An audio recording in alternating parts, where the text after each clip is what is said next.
दोस्तों, यदि आज हमारे पास साधारण सी दिखने वाली घड़ी नहीं होती तो आज के इस आधुनिक समय में भी हमारा जीवन बहुत ही मुश्किलों से भरा होता। इतना ही नहीं, आज के समय में जो चीजें एक एक सेकंड के हिसाब से चल रही हैं, जैसे रेलगाड़ी का समय, जहाज का समय, ये सब कुछ संभव नहीं हो पाता।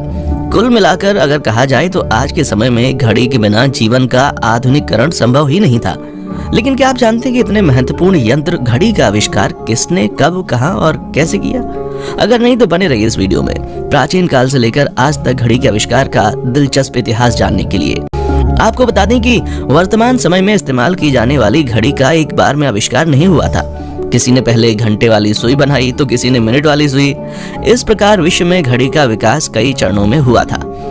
आज की दुनिया में हम सब लोग घड़ी की सुइयों की नोक पर दौड़ते हैं, अर्थात सभी लोग समय के हिसाब से जागते हैं, ऑफिस जाते हैं, लंच करते हैं और सोते हैं। ऐसे में सवाल उठता है कि उस समय के लोग अपनी दिनचर्या को कैसे चलाते होंगे जब घड़ी नहीं हुआ करती थी। आपको बता दें कि इतिहासकारों को इसका ज्ञान नहीं है कि जिस तरह समय के पल पल का हिसाब आज घड़ी रखती है, वो घड़ी के बनने के पहले मापा कैसे जाता था। लेकिन इतना जरूर है कि इंसान को जब से समय को समझने का एहसास हुआ, तब से वे लोग शायद पहली बार घड़ी को सूरज के उगने और डूबने में ज्ञात करते होंगे। और प्रागैतिहासिक काल में कई दशकों तक मनुष्य यूं ही अपना काम करता रहा होगा। इंसान रात और दिन के समय का आभास करता रहा होगा और अनुमान लगाता रहा होगा कि अब दिन के या रात का पहला पहर खत्म हो गया है और दूसरा शुरू होने वाला है। फिर जैसे जैसे इंसानों में बुद्धि का विकास हुआ, समय को मापने की उसकी जिज्ञासा और बढ़ती चली गई, जिसके चलते लोग सूरज की दिशा को देखकर ही समय का अनुमान लगाना शुरू कर देते थे। ऐसी विधि का प्रचलन प्राचीन काल से होता आ रहा है, जिसमें आकाश में सूर्य के घूमने के कारण किसी पत्थर या लोहे के स्थिर टुकड़े की परछाई की गति में होने वाले बदलाव के द्वारा समय का अनुमान निकाला जाता था। सूर्य घड़ी देखकर समय का लगभग अनुमान लग जाता था, लेकिन ये घड़ी उस समय काम नहीं कर पाती थी जब बादल होते थे। इसका इस्तेमाल प्राचीन मिस्र की सभ्यता में किया जाता था। ये भी कहा जाता है कि सूर्य घड़ी वैज्ञानिक रूप से समय की गणना करने वाला पहला आविष्कार था। हालांकि इसमें कुछ कमियां थीं, जिसके लिए फिर दूसरा साधन ढूंढने की जरूरत महसूस हुई। और इसी जरूरत के चलते कई सदी के बाद समय जानने के लिए जल घड़ी का आविष्कार हुआ था, जो कि चीनी और भारतीय लोगों द्वारा आज से लगभग 3000 वर्ष पहले बनाया गया था। भारत में बनी घड़ी को घटिका यंत्र कहा जाता था। हालांकि समय के साथ ये विधि मिस्रियों, यूनानियों एवं रोमनों को भी मालूम हो गई। जल घड़ी में 2 पात्रों का प्रयोग होता था। एक पात्र में पानी भर दिया जाता था और उसकी तली में छेद कर दिया जाता था। उसमें से थोड़ा थोड़ा जल नियंत्रित बूंदों के रूप में नीचे रखे हुए दूसरे पात्र में गिरता रहता था। इस पात्र में इकट्ठा हुए जल की मात्रा नापकर समय का अनुमान किया जाता था। बाद में कई देशों में पानी के स्थान पर बालू का प्रयोग किया जाने लगा। हाइड्रोलिक घड़ियों का आविष्कार। आपको बता दें कि ईसा से 3 सदी पहले यूनान के रहने वाले आर्किमिडीज ने बोवायंट फोर्स की खोज कर ली थी, जिसके बाद उन्होंने हाइड्रोलिक घड़ी का आविष्कार किया था। उन्होंने पानी में एक तैरने वाला इंडिकेटर डाल दिया था और बर्तन के साथ 1 मीटर लगा दिया था। फिर जैसे जैसे पानी की बूंदों से बर्तन में पानी बढ़ता गया तो मीटर के जरिए समय का पता लग जाता था। फिर इस सदी में सेबेस्टियन नाम के एक वैज्ञानिक ने पानी के जरिए ही एक घड़ी बनाई। उन्होंने एक चाबीदार घड़ी को तैरने वाले धातु पर लगाकर किसी बर्तन में डाल दिया और फिर उस छड़ के चाबी को एक चाबीदार पहिए से जोड़ दिया, जो कि पहले से ही कुछ अंकों को दर्शाती थी। फिर जैसे जैसे पानी की एक एक बूंद गिरती गई, वो छड़ को ऊपर उठाती गई, जिससे पहिया धीरे धीरे घूमता और इस तरह समय का पता लगाया जाता था। आपको बता दें कि फिर इसी तरह जल का प्रयोग करके कई सदियों तक कई देशों में वाटर क्लॉक टावर बनाया गया और बहुत सी जगहों पर इसी पानी का प्रयोग करके उसमें घंटी भी लगाई गई, जिसके सबूत आज से लगभग 2500 साल पहले प्राचीन यूनान में मिलते हैं। यूनान यानी ग्रीस में पानी से चलने वाली अलार्म घड़ियां बनाई गई थीं, जिसमें पानी के गिरते स्तर के साथ तय समय बाद घंटी बज जाती थी। ये उस समय में एक बहुत ही बड़ा आविष्कार हुआ करता था। फिर 9वीं सदी में इंग्लैंड के एल्फ्रेड महान ने मोमबत्ती द्वारा समय का ज्ञान करने की विधि का आविष्कार किया।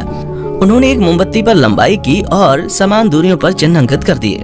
फिर मोमबत्ती के जलने पर सभी चिन्ह तक उसकी लंबाई के पहुंचने का निश्चित समय दर्ज कर लिया जाता था।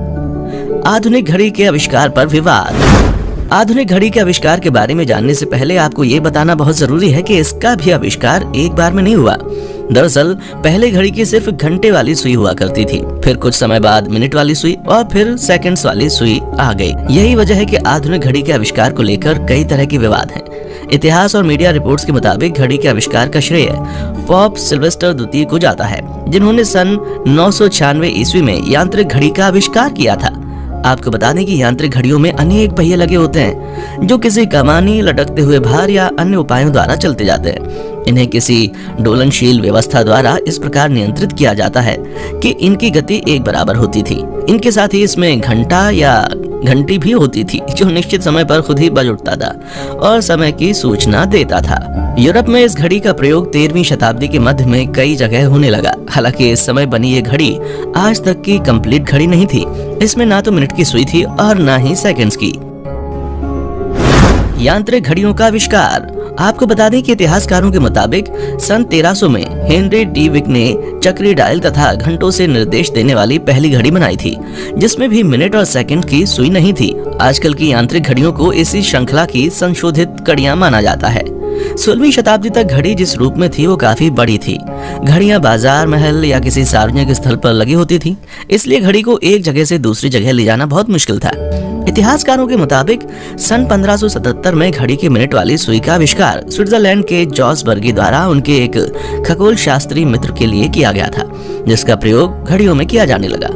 उस समय घड़ी के अंदर कल पुर्जे जैसे गियर कटिंग इंजन और स्टील निर्माण भी उतना अच्छा नहीं था जैसा आज है, और साथ ही साथ वे बहुत ही वजनी हुआ करते थे। इसीलिए समय समय पर घड़ी को छोटा और हल्का करने के लिए कई प्रयास होते रहे। आपको बता दें कि कई लोगों का मानना है कि सबसे पहले जर्मनी के न्यूरमबर्ग शहर में पीटर हेनलिन ने एक ऐसी घड़ी बना ली थी जिसे एक जगह से दूसरी जगह ले जाया जा सके। जर्मन इतिहासकारों के मुताबिक उन्हें छोटे पोर्टेबल सजावटी पीतल घड़ियों के निर्माता के रूप में जाना जाता है। वे बहुत ही दुर्लभ और महंगी घड़ी बनाया करते थे जो समय के बड़े लोगों के बीच फैशनेबल थे, और आपको बता दें कि कई देशों में इन्हें ही आधिकारिक तौर पर घड़ी का आविष्कारक माना जाता है। आपको बता दें कि स्पाइरल फीट मैन स्प्रिंग का प्रयोग इसी दौर में शुरू हुआ था। ये घड़ी के इतिहास का महत्वपूर्ण आविष्कार था, क्योंकि अब घड़ी निर्माता को समय की गति सही रखने के लिए भारी वजनों की जरूरत नहीं थी।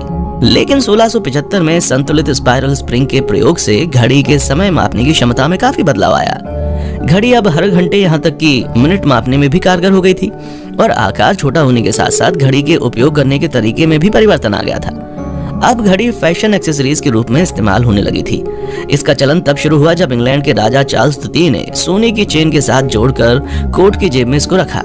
वर्तमान में हम हाथ में जो घड़ी पहनते हैं वैसी पहली घड़ी फ्रांसीसी गणितज्ञ और दार्शनिक ब्लेज पास्कल ने बनाई थी। ये वही ब्लेज पास्कल हैं जिन्हें कैलकुलेटर का आविष्कारक भी माना जाता है। लगभग 1650 के आसपास लोग जेब में घड़ी रखकर घूमते थे। ब्लेज पास्कल ने एक रस्सी से इस घड़ी को हथेली में बांध लिया ताकि वो काम करते समय घड़ी देख सकें। आपको बता दें कि समय के साथ कई तरह की घड़ियां बनने लगी, जिसके चलते बहुत से व्यापारी घड़ी की अलग अलग तरह की डिजाइन बनाकर व्यापार में आने लगे। आपको बता दें कि पुराने जमाने में घड़ियां बहुत ही महंगी हुआ करती थी, इसे हर कोई नहीं खरीद सकता था। इसलिए 18वीं सदी में कई राजाओं द्वारा अपने क्षेत्रों में समय देखने के लिए बड़े बड़े क्लॉक टावर बनवाए गए, जिसमें बड़ी बड़ी घड़ियां लगी होती थी, और ये टावर किसी ऐसी जगह पर होते थे जहां से लोगों को समय देखने में आसानी हो। उदाहरण के तौर पर आप लखनऊ और देहरादून के घंटा घर को देख सकते हैं। भारत में समय देखने के लिए पहले से ही कई प्रयास किए गए थे, जिसके चलते 5 जगहों पर जंतर मंतर का निर्माण भी किया गया था, ताकि इनकी मदद से सूरज की दिशा और उससे बनी परछाई के आधार पर समय का पता लगाया जा सके।